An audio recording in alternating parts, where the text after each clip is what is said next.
किच्छा में बहुजन समाज पार्टी की समीक्षा बैठक आयोजित की गई। एक होटल में आयोजित बैठक में पार्टी की मजबूती को लेकर विचार विमर्श किया गया। बैठक में अन्य दलों को छोड़कर तमाम युवाओं ने बसपा का दामन थाम लिया। बहुजन समाज पार्टी की सदस्यता लेने वाले युवाओं का वरिष्ठ पदाधिकारियों ने माल्यार्पण कर जोरदार स्वागत किया। बैठक में क्षेत्र के तमाम कार्यकर्ताओं व किसानों ने शिरकत की। इस मौके पर बसपा के कुमाऊं मंडल प्रभारी चौधरी चरण सिंह ने सभी कार्यकर्ताओं से एकजुट होकर जनता के कार्य करने का आह्वान किया। आज हम देखते हैं कि बहुजन समाज पार्टी का इतना गिराव बढ़ रहा है कि बीजेपी के लोग और कांग्रेस के लोग उनको छोड़ के वहाँ से आ रहे हैं, क्योंकि दिखाई दे रहा है कि बहन जी के शासनकाल में जो दूसरे लोग अत्याचार हो रहा है, भ्रष्टाचार हो रहा है। अगर बहन जी इस देश में आती है और उत्तराखंड में सरकार बनती है, मैं समझता हूँ कि भ्रष्टाचारी, बलात्कारी, उग्रवादी सब लोग यहाँ से भाग जाएंगे और बहुजन समाज पार्टी का यहाँ सरकार बनेगी। किसान हमारा अन्नदाता है और प्रदेश के मुख्यमंत्री महोदय की तरफ से बहुत सी ऐसी योजनाएं हैं जो किसानों के लाभ के लिए चलाई जा रही हैं, लेकिन अधिक जानकारी न होने के कारण या उनका प्रचार प्रसार न होने के कारण हमारे किसान बंधु उन जानकारियों का पूरा फायदा नहीं ले पाते हैं। और क्रिकेट का मुख्य उद्देश्य यही है किसान प्रकोष्ठ का कि उन जानकारियों को, उन योजनाओं को हम घर घर तक पहुंचाने का कार्य अपने किसान प्रकोष्ठ के द्वारा करेंगे। और मानवाधिकार प्रकोष्ठ जो कई हमारे ऐसे मानवाधिकारों का हनन होता है आए दिन हमारी जिंदगी में, उन सभी के प्रति जागरूक करने के लिए आम जनता को मानवाधिकार प्रकोष्ठ का गठन किया गया है।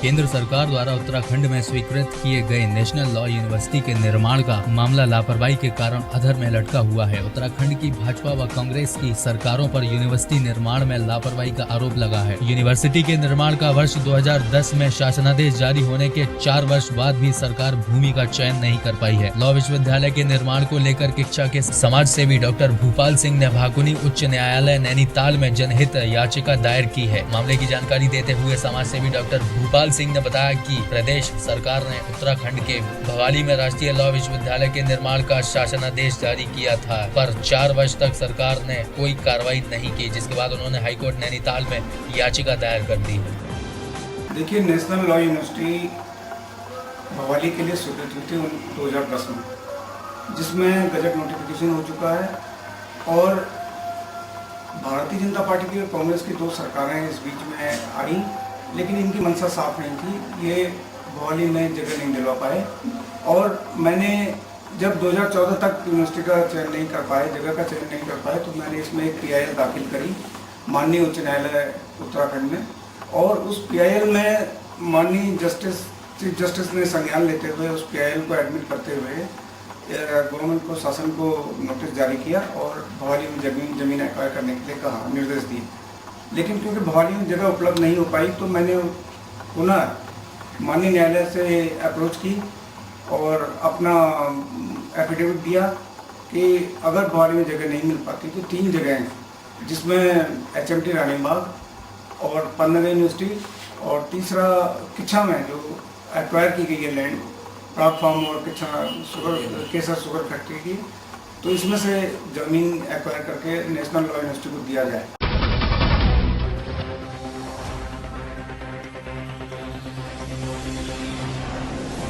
खरखौंदा के सैनपुर चौक पर भूमि बचाओ संघर्ष समिति के सदस्यों द्वारा हैम्पनिंग हरियाणा ग्लोबल समिति 2016 का काले झंडों द्वारा विरोध प्रकट किया गया। इस अवसर पर संघर्ष समिति के सदस्यों ने वांडा गो बैंक हैम्पनिंग हरियाणा के नाम पर किसान की जमीन की लूट बंद करो के नारे भी लगाए।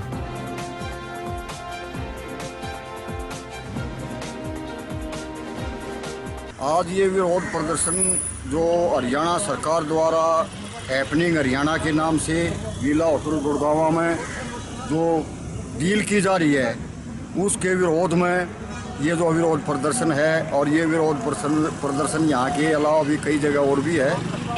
और इसका मूल उद्देश्य ये है कि सरकार जो किसानों का रोजगार का साधन है, जिससे उसकी रोजी रोटी चलती है, उस ज़मीन का अधिग्रहण करके और जो अधिग्रहण से बाहर हो चुकी है उस ज़मीन को भी जो है उनको देना चाह रही है कंपनियों को।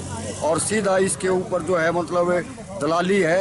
सरकार यहाँ का ब्यूरोक्रेट और यहाँ का पूंजीपति मिलकर इसको चला रहे हैं। किसान इसका ज़बरदस्त विरोध कर रहा है, पहले भी किया है, आगे भी करेंगे और ज़मीन नहीं देंगे अब।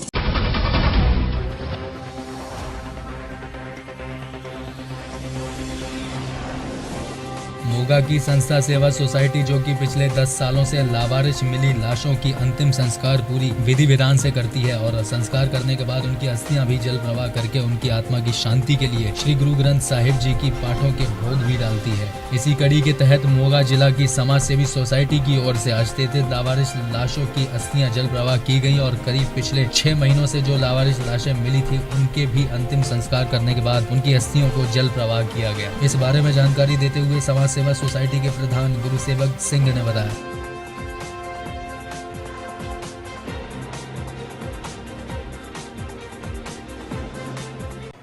ਇਹ ਸਾਡੀ ਸਮਾਜ ਸੇਵਾ ਸੋਸਾਇਟੀ ਰਜਿਸਟਰਡ 2000 ਚ ਬਣੀ ਸੀ ਤੇ ਮਤਲਬ 2001 ਤੋਂ ਅਸੀਂ ਲਵਾਰਸ ਡੈਡ ਬੋਡੀਆਂ ਦੇ ਸੰਸਕਾਰ ਕਰਨੇ ਸ਼ੁਰੂ ਕੀਤੇ ਆ। ਮਤਲਬ ਹਰੇਕ ਸਾਲ ਜਿੰਨੀਆਂ ਹੋ ਜਾਂਦੀਆਂ ਉਨੀਆਂ ਦੇ ਪੁਲਿਸ ਦੇ ਸਹਿਯੋਗ ਨਾਲ ਨਹਿਰਾਂ ਆਦਿ ਚੋਂ ਕੱਢ ਕੇ ਤੇ ਸੰਸਕਾਰ ਕਰਦੇ ਆ। ਸੰਸਕਾਰ 72 ਘੰਟੇ ਰੱਖੀ ਜਾਂਦੀ ਪਹਿਲਾਂ ਸਿਵਲ ਹਸਪੀਟਲ ਦੇ ਵਿੱਚ ਰੱਖ ਕੇ ਫਿਰ ਅਸੀਂ ਇਹਨੂੰ ਮਤਲਬ ਸੰਸਕਾਰ ਕਰਦੇ ਆ। ਸੰਸਕਾਰ ਕਰਨ ਤੋਂ ਬਾਅਦ ਇਹਨਾਂ ਦੀਆਂ ਆਸੀਆਂ ਪਈਆਂ ਰਹਿੰਦੀਆਂ ਕੁਝ ਦੇਰ ਤੱਕ ਇੱਥੇ ਵੀ ਇਹਨਾਂ ਨੂੰ ਕੋਈ ਇਹਨਾਂ ਦਾ ਸ਼ਨਾਖਤ ਹੋ ਜੇ ਤੇ ਆਸੀਆਂ ਇਹਨਾਂ ਦੀਆਂ ਕੋਈ ਲੈ ਜੇ। ਜੇ ਤਾਂ ਕੋਈ ਆ ਜਾਂਦਾ ਤਾਂ ਠੀਕ ਹੈ, ਜੇ ਕੋਈ ਨਹੀਂ ਆਉਂਦਾ ਤੇ ਫਿਰ ਅਸੀਂ ਇਹਨਾਂ ਦੀਆਂ ਆਸੀਆਂ ਜਲ ਪ੍ਰਵਾਹ ਕਰਕੇ ਆਉਂਦੇ ਹਾਂ ਮਹੀਨੇ ਡੇਢ ਮਹੀਨੇ ਬਾਅਦ।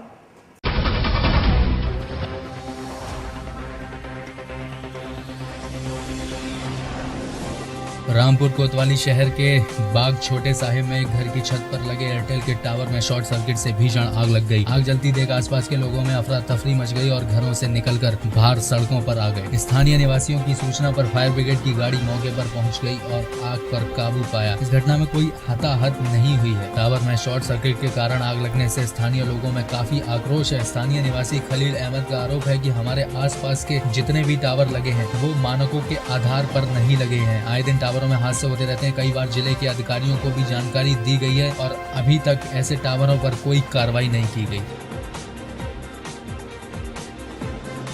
सर यहाँ तो हादसे आमतौर से होते रहते हैं इस टावर से तो, और वैसे ये है इत्तेफाक से कि कई बार ये जो दुर्घटना बच जाती है होने से, और मैं कई बार लोगों को, इन लोगों से भी और जो एयरटेल वाले लोग आते हैं उनसे मैं आगाह करता रहता हूँ। मैंने कहा ऐसा है कि ये कोई बड़ी दुर्घटना ना हो, इससे पहले इसका प्रिकॉशन कर लें, इसको हटा दें यहाँ से। तो होता है क्या, अक्सर ये लोग कहते हैं हम तो मतलब एयरटेल, आप इतनी बड़ी वकील साहब आप है क्या, ये तो बहुत एयरटेल कंपनी इतनी, आप तो इससे कंप्लेंट कर दें। डीएम से कहते आप कर भी चुके हैं बहुत से, जिन्हें कहाँ का कंप्लेंट करते हम तो इतनी बड़ी कंपनी, ये तो 10-5 लाख रुपए देगी और निपटा लेगी, और 2-4-5 मर भी जाए, इससे असर नहीं पड़ता। हमारी बड़ी बड़ी कंपनी में असर नहीं पड़ता। सूचना देने के 1 मिनट के अंदर अंदर फायर स्टेशन से निकले और तुरंत हमने दो यूनिटें हमारी आई, एक को इस गली से कवर किया, एक को इस गली से, और इसको आपको पूर्ण रूप से बुझाया। इस मतलब आग लगने का कारण कुछ पता चला है? ये आग लगने का कारण ये शॉर्ट सर्किट रहा होगा, लेकिन इसमें एयरटेल के टावर में आए दिन अग्नि दुर्घटनाएं हो रही हैं और ये घनी आबादी के बीच में और छतों के ऊपर मकानों पे ये एयरटेल के टावर या कोई भी टावर नहीं होने चाहिए।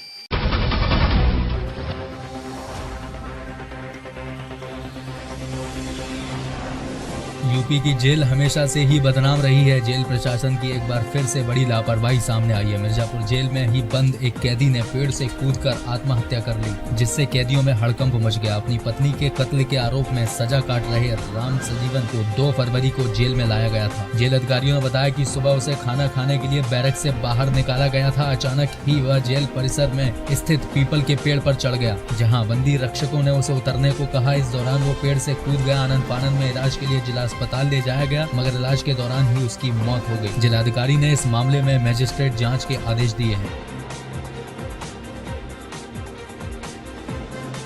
जो हम लोग के पास सूचना आई है, जो लिखित रूप में जेल से सूचना मिली है, वो ये है कि ये 11 बजे के लगभग की घटना है और 11 बजे के बाद 3 बजे इस लड़के की मृत्यु हुई थी।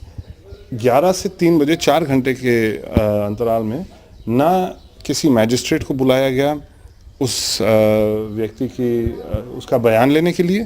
पहला चीज़, अगर उसकी हालत बहुत ही गंभीर थी और उसको जिला अस्पताल में उसका उपचार नहीं हो पा रहा था, तो उसको क्यों नहीं किसी बड़े अस्पताल पर रेफ़र किया गया। ये सारी चीज़ें जो हैं इन लोगों के ऊपर शक बढ़ाती जा रही है।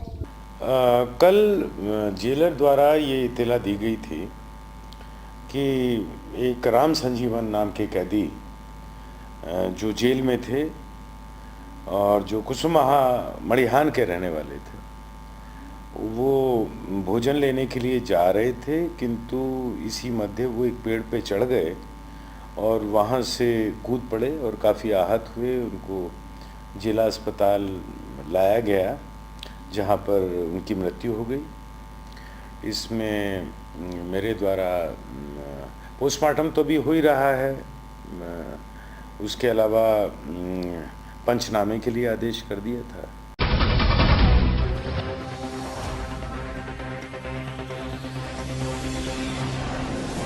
जनपद संभल के बहजोई ग्राम सादातवाड़ी शिव मंदिर पर कांवड़ियों ने हरिद्वार से जल लाकर शिव मंदिर पर चढ़ाया। महाशिवरात्रि के पर्व के दौरान सादातवाड़ी मंदिर पर 114 वर्षों से मेला लगता आ रहा है, जिसमें लाखों की संख्या में श्रद्धालु गढ़ मेले में आते हैं। करीब 3 से 4 लाख श्रद्धालु यहां आते हैं। श्रद्धालुओं की भारी संख्या को देखते हुए सुरक्षा के कड़े इंतजाम किए गए हैं और अब भारी प्रशासनिक व्यवस्था के साथ जगह जगह CCTV कैमरे भी लगाए गए हैं।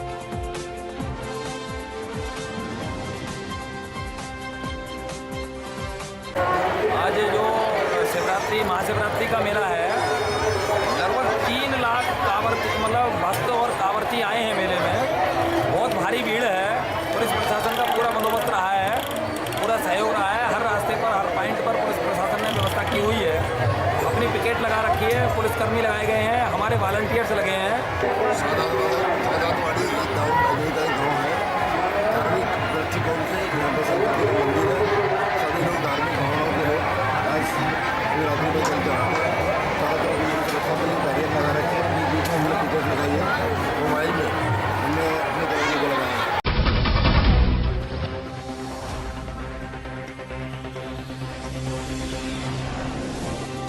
स्कूल से घर लौट रही महिला टीचर की आंखों में मिर्च डालकर उसका पर्स छीनने वाला लुटेरा CCTV कैमरे में कैद हो गया। महिला टीचर ने दिखाई हिम्मत, आंखों में मिर्च लगने के बाद भी ना तो पर्स छोड़ा और ना ही लुटेरे को, बल्कि लुटेरा महिला से अपने आप को छुड़ाता रहा। इस दौरान महिला का शोर सुनकर स्थानीय निवासियों ने लुटेरे को पकड़कर पीटा और पुलिस के हवाले कर दिया। यह सारी घटना वहाँ की CCTV कैमरे में कैद हो गई।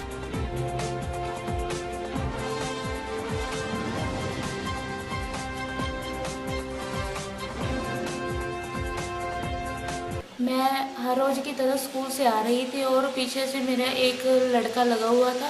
मुझे नहीं मालूम था कि वो मेरे पीछे आ रहा है। उसने पीछे से आके मेरी आंखों में लाल मिर्ची डाल दी और बाद में मैंने वहाँ चलाना शुरू कर दिया और मैंने उसको भी पकड़ लिया और पर्स को भी नहीं छोड़ा। और जब मैंने आप चलाया तो सारे आंड गुआंढ के वो सारे लोग इकट्ठे हो गए और बाद में उसको पकड़ लिया। मेरी बेटी एक स्कूल प्राइवेट स्कूल च पढ़ाती है जी, वो हर रोज़ की तरह स्कूल छुट्टी होने तो बाद घरे आ रही सी। घरे आने तो बाद जो गली अंदर एंट्री की, एक लड़का पिछे ही आ रहा सीगा। उनके हत्थां विच मर्च सीगी, बच्चे की अखां विच मर्च पा के उनके को पर्स खोण की जरूरत की, जिहड़े कि बच्ची ने बहुत हिम्मत नाल आपदा पर्स नहीं छड्डियागा ते उस लड़के नूं भी नहीं छड्डियागा। तो इन्ने रौला दे बच्चे के रौले पाउण नाल सारा महल्ला इकट्ठा हो गया तो जिहड़ा कि वो लड़का सारे महल्ले वाले ने फड़ लिया।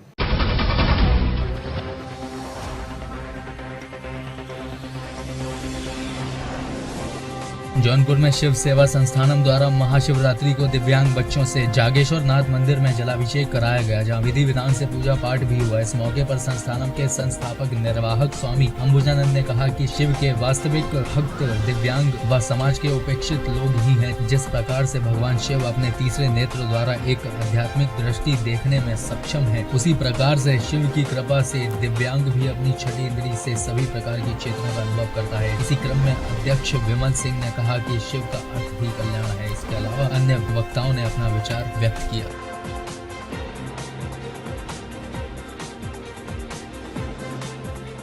अब देखिए, प्रेरणा की जो बात है भाई, हमारे तत्कालीन प्रधानमंत्री हैं, उन्होंने विकलांग शब्द को हटा के दिव्यांग शब्द जो बनाया और जो उन्होंने नाम दिया, यह बहुत बड़ी बात है। कारण यह है कि वाकई में ये दिव्य हैं। क्योंकि इनकी छठी इंद्री जो है वो बहुत तेज है, जबकि जिनको दिखाई देता है, सुनाई देता है, सारे काम करने में सक्षम होते हैं, उनके अंदर का सिक्स सेंस उतना तगड़ा नहीं होता है। लेकिन इन्हें जिसको दिखाई नहीं देता, सुनाई नहीं देता, उनका सिक्स सेंस बहुत तगड़ा हो जाता है। छठी इंद्री जो है ज़्यादा काम करती है, इसलिए इन्हें दिव्यांग शब्द जो है बहुत पहले दे देना चाहिए था। आज बहुत लेट में दिया है। सूरदास का नाम आप लोगों ने सुना होगा। जिन जिन पदों की उन्होंने रचना कर दी है, एक एक पद की व्याख्या करने में सालों लग जाते हैं, वो भी सूर थे।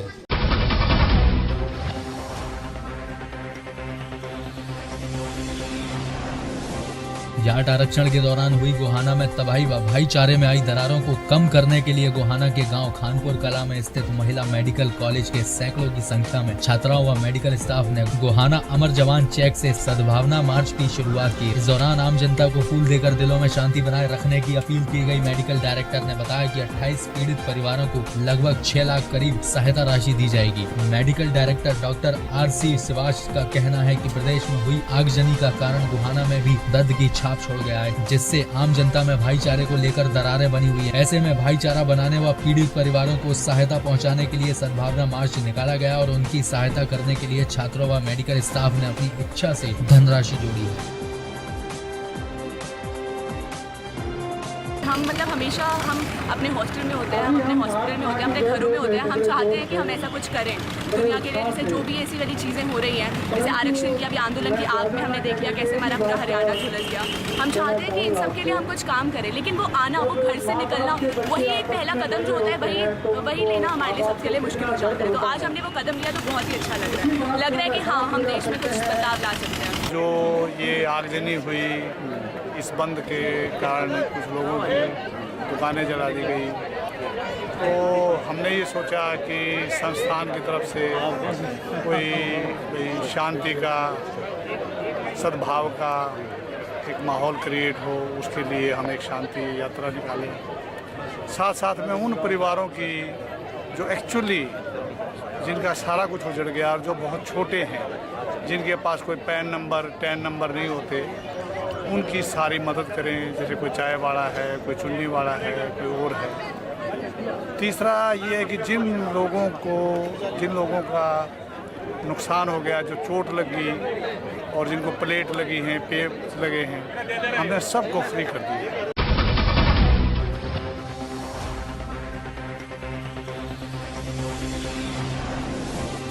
गोहाना की पुरानी अनाज मंडी के पास देर रात चोर दुकानों के ताले तोड़कर दुकानों में रखा हजारों का सामान चोरी कर रफू चक्कर हो गए। दुकान स्वामी ने बताया कि रात को दुकान बंद करके घर गया था, लेकिन जब सुबह दुकान पर आया तो दुकान के दोनों ताले टूटे हुए थे और दुकान में रखी कई नोटों की माला व गले से 10,000 रुपए की नकदी गायब मिली, जिसकी सूचना उसने पुलिस को दी है। वहीं दूसरी घटना भी पुरानी अनाज मंडी की है। लोहे की दुकान का ताला तोड़कर दुकान के गले में रखी हजारों की नकदी चुराकर चोर मौके से फरार हो गए। घटना की सूचना मिलते ही गोहाना सिटी थाना पुलिस ने मौके पर पहुंचकर दुकानदारों के बयान पर अज्ञात चोरों के खिलाफ चोरी का मामला दर्ज कर उनकी तलाश शुरू कर दी है।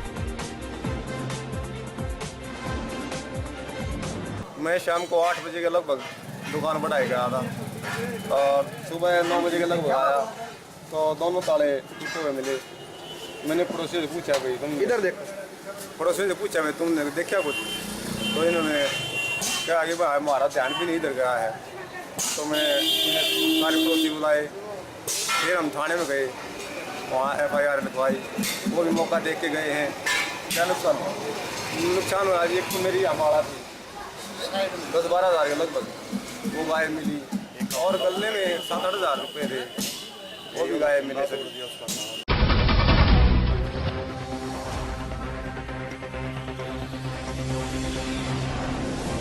अंतर्राष्ट्रीय महिला दिवस पर ISBT की शाखा द्वारा जगदम्बे ब्लड बैंक पर जिले का पहला महिला रक्तदान शिविर का आयोजन किया गया। शिविर को लेकर महिलाओं में काफी उत्साह देखने को मिला। रक्तदान शिविर का शुभारंभ थाना प्रभारी मंजू सिंह ने किया। मंजू सिंह ने समाज सेवा के क्षेत्र में टोहाना का नाम रोशन करने वाली दर्जनों महिलाओं को सम्मानित भी किया। इस दौरान मुख्य अतिथि ने रक्तदान करने वाली महिलाओं का आत्मसम्मान भी बढ़ाया। कार्यक्रम की अध्यक्षता बेटी बचाओ बेटी पढ़ाओ अभियान प्रदेश सचिव सीमा सरना ने की। वहीं ब्रह्मा कुमारी द्वारा महिला जागरूकता कार्यक्रम का आयोजन भी किया गया। मुझे आज इन सब के बीच में आकर बहुत खुशी का अनुभव हुआ और आज मुझे और भी गर्व हो रहा है कि मैं भी एक महिला हूँ। आज महिलाओं ने यहाँ रक्तदान देकर ये साबित कर दिया है कि महिलाएं किसी भी क्षेत्र में कम नहीं है। अब और रक्तदान में माना जाता था भी महिलाएं कमज़ोर हैं, वो रक्तदान नहीं कर सकती, तो आज उस बात को भी इन्होंने सिरे से खारिज किया है और महिलाओं का ये कदम बहुत ही सराहनीय है। मैं सभी महिलाओं को बधाई देती हूँ कि उन्होंने ये कदम उठाया।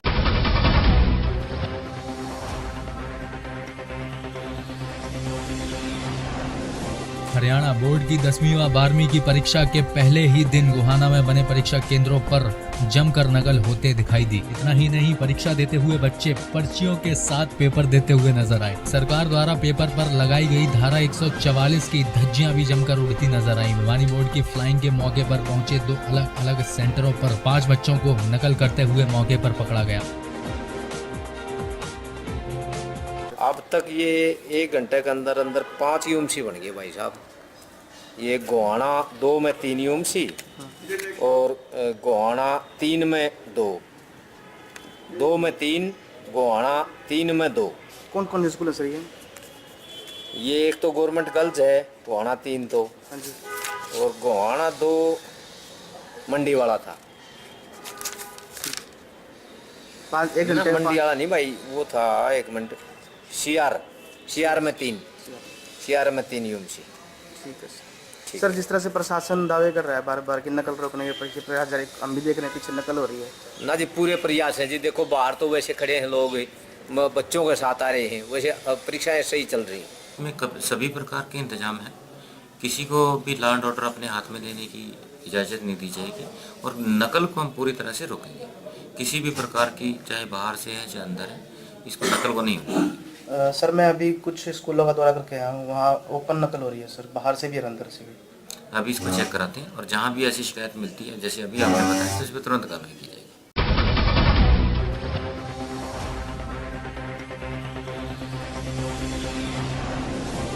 बेखौफ चोर जिन्हें नहीं है किसी पुलिस और कानून का डर, तभी तो महज पुलिस स्टेशन से 100 मीटर की दूरी पर दुकानों में हुई चोरी और चोरी के बाद दुकानदारों में बड़ा रोष। सड़ौरा के बस स्टैंड चौक पर चोरों ने 2 दुकानों में सेंध लगा, जहां लाखों के सामान पर हाथ साफ कर लोगों में दहशत का माहौल बना दिया है। दुकानदार खुद को सुरक्षित महसूस नहीं कर रहे हैं। वहीं इस वारदात का शिकार हुए मोबाइल की दुकान चला रहे दुकानदार का कहना है कि पहले भी उस दुकान पर चोरी हो चुकी है, लेकिन आज तक उसका भी पता नहीं चल पाया। पुलिस आनन फानन में मामला दर्ज कर तो रही है, लेकिन इस चोरी की वारदात पर मीडिया के सामने कुछ भी बोलने से बच रही है।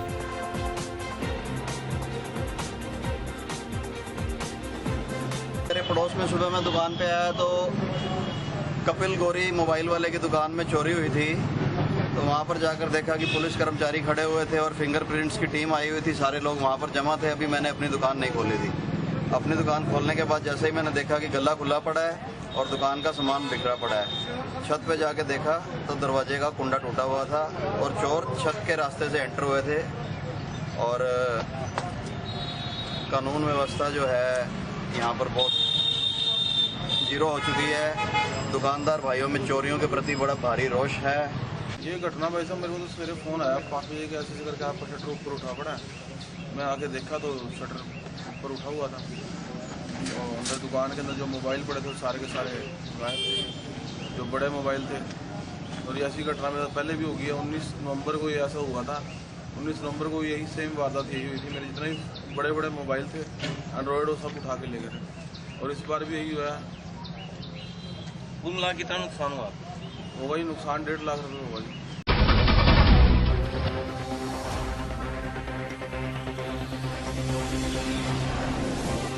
शाहजहांपुर के कटरा थाना क्षेत्र में बीती रात गश्त के दौरान अवैध असला रखने वाले 2 आरोपी ओमवीर और छोटे खां को गिरफ्तार किया गया। दोनों आरोपी ने पूछताछ के दौरान पुलिस को बताया कि उन्होंने 8 महीने पहले साधु पंडित से असले खरीदे थे। साधु पंडित इस समय ग्राम भानपुरा में राजू के भट्टे के मिट्टी के टीले की आड़ में अवैध असला फैक्ट्री का संचालन कर रहा है। गिरफ्तार किए गए दोनों आरोपियों की निशानदेही पर पुलिस ने साधु पंडित को असला बनाते हुए गिरफ्तार कर लिया है।